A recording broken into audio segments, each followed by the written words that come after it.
सभी law students को मेरा नमस्कार। आप सभी ने चैप्टर 6 ऑफ सीआरपीसी पढ़ा होगा, जिसमें हाजिर होने को विवश करने के लिए आदेशिकाएं बताई गई हैं, यानी प्रोसेसेस टू कंपेल अपीयरेंस। यानी कि इस चैप्टर में आपने जो पढ़ा है वो ये पढ़ा है कि किसी व्यक्ति को न्यायालय के समक्ष उपस्थित होने के लिए बाध्य करने के बाबत न्यायालय को कौन कौन सी शक्तियां प्राप्त हैं। इस चैप्टर को 4 पार्ट्स में डिवाइड किया गया है। पार्ट ए समन्स के बारे में बताता है, part B warrant of arrest के बारे में बताता है, पार्ट सी प्रोक्लेमेशन और अटैचमेंट के बारे में बताता है, और part D relates to other rules of regarding processes, यानी आदेशिकाओं के बारे में अन्य नियमों के बारे में बताता है। आदेशिकाएं यानी वो आदेश जिनके माध्यम से कोई न्यायालय किसी व्यक्ति को न्यायालय में उपस्थित होने के लिए विवश कर सकता है। अगर इस पूरे चैप्टर का एनालिसिस किया जाए तो हम पाएंगे कि इस चैप्टर में टोटल 6 प्रकार के प्रोसेसेस की चर्चा की गई है, जिसके माध्यम से एक व्यक्ति को या एक से अधिक व्यक्तियों को न्यायालय में उपस्थित हेतु किए जाने हेतु बाध्य किया जा सकता है। वो कौन कौन से 6 तरीके हैं, आइए देखते हैं। पहला तरीका है समन्स जारी किया जाना, जो चैप्टर 61 से सेक्शन 69 में बताया गया है। दूसरा तरीका है गिरफ्तारी वारंट जारी किया जाना, जो चैप्टर 70 से सेक्शन 81 तक बताया गया है। तीसरी बात फरारी की उद्घोषणा की बात की जाती है, जो सेक्शन 82 में बताया गया है। संपत्ति का कुर्क किया जाना, अटैचमेंट ऑफ प्रॉपर्टी, वो सेक्शन 83 से सेक्शन 86 में बताया गया है। और समन के बजाय या उसके अतिरिक्त वारंट जारी किया जाना, इसके बारे में सेक्शन 87 बताता है। और छठवीं चीज उन्होंने बताई है, ये चैप्टर में बताया है, बंद पत्र बॉन्ड, जो प्रतिभूति सहित भी हो सकता है और प्रतिभूति रहित भी हो सकता है, यानी विद श्योरिटी और विदाउट श्योरिटी भी हो सकता है बॉन्ड। इस वीडियो के माध्यम से हम इन आदेशिकाओं के बारे में पढ़ने वाले नहीं हैं, बल्कि इस वीडियो के माध्यम से एक प्रश्न को हम डिस्कस करेंगे। वो प्रश्न है कि अदालत कब गिरफ्तारी का गैर जमानती वारंट जारी कर सकती है। अदालत कब गिरफ्तारी का गैर जमानती वारंट जारी कर सकती है। When can a court issue non bailable warrant of arrest. इस पॉइंट को हम डिस्कस करेंगे, ये बड़ा ही महत्वपूर्ण पॉइंट है और इसके बारे में हमारे कंसेप्ट बिल्कुल क्लियर होना चाहिए।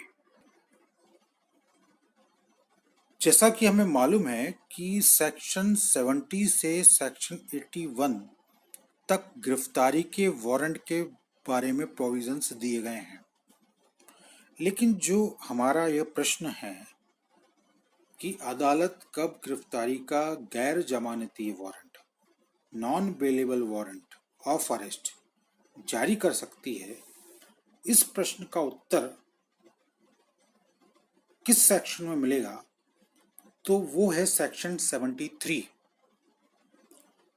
पहले सेक्शन का वो पार्ट जो हमारे प्रश्न का उत्तर देता है उसको समझते हैं। उसके बाद सुप्रीम कोर्ट ने अपने जजमेंट के माध्यम से क्या भी निर्धारित किया है, इसको भी समझेंगे।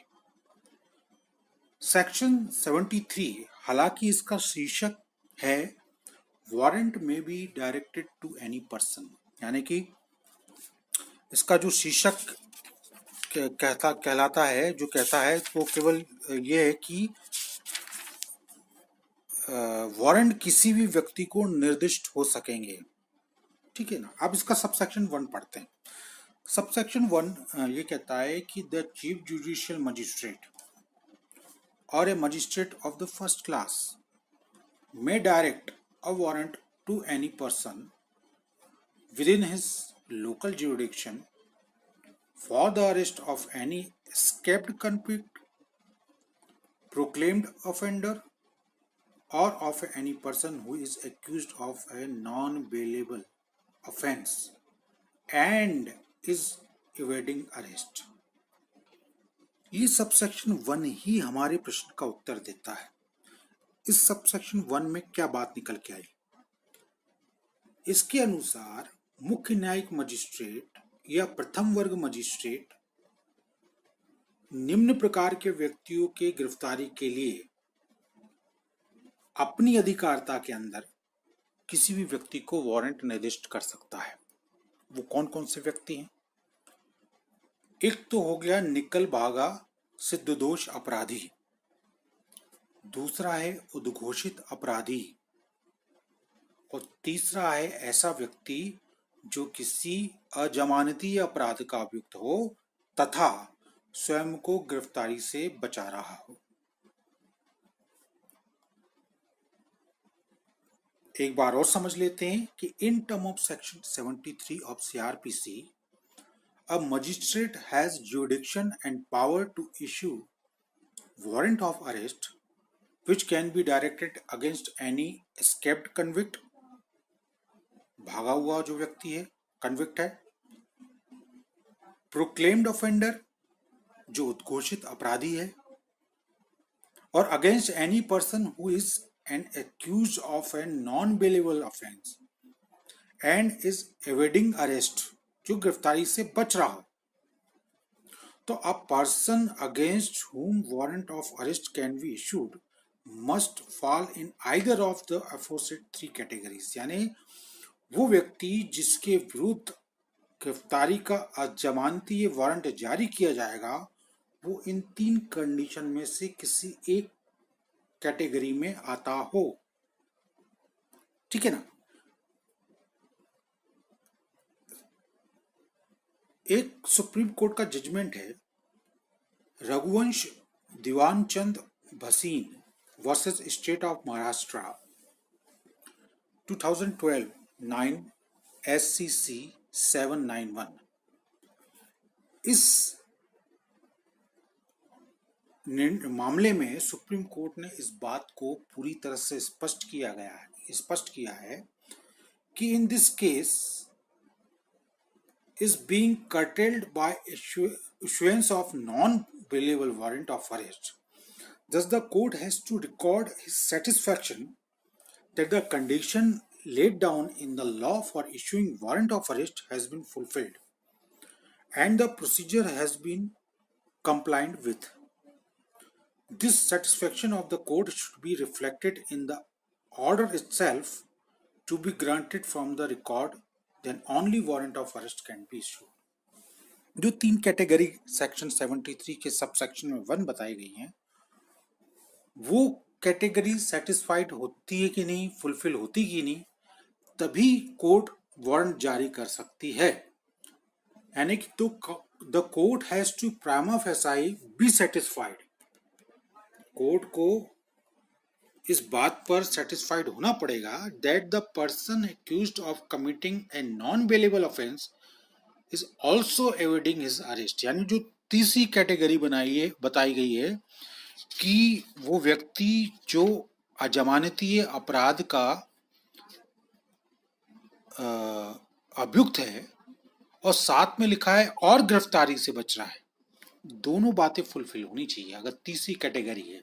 पहली कैटेगरी तो उन्होंने बता दी कि भाई जो सिद्ध दोष अपराधी है ना, भागा हुआ सिद्ध दोष है, वो कन्विक्ट जिसको सजा मिल चुकी है लेकिन वो भाग गया है कस्टडी से, या कोई उद्घोषित अपराधी है तो उसके संबंध में तो गैर जमानती वारंट जारी कर ही सकती है। लेकिन जो तीसरी कैटेगरी है जिसमें बताया गया है कि ऐसे व्यक्ति के विरुद्ध जो किसी अजमानती अपराध के लिए अभियुक्त है और गिरफ्तारी से बच रहा है, तो अजमानती अपराध के लिए अभियुक्त है और गिरफ्तारी से बच रहा है, दोनों बातें पूरी होनी चाहिए और इन दोनों बातों के संबंध में न्यायालय को सेटिस्फाइड हो जाना चाहिए, तभी वो तीसरी कैटेगरी के संबंध में किसी व्यक्ति के विरुद्ध अजमानती वारंट गिरफ्तारी का जारी कर सकता है ना।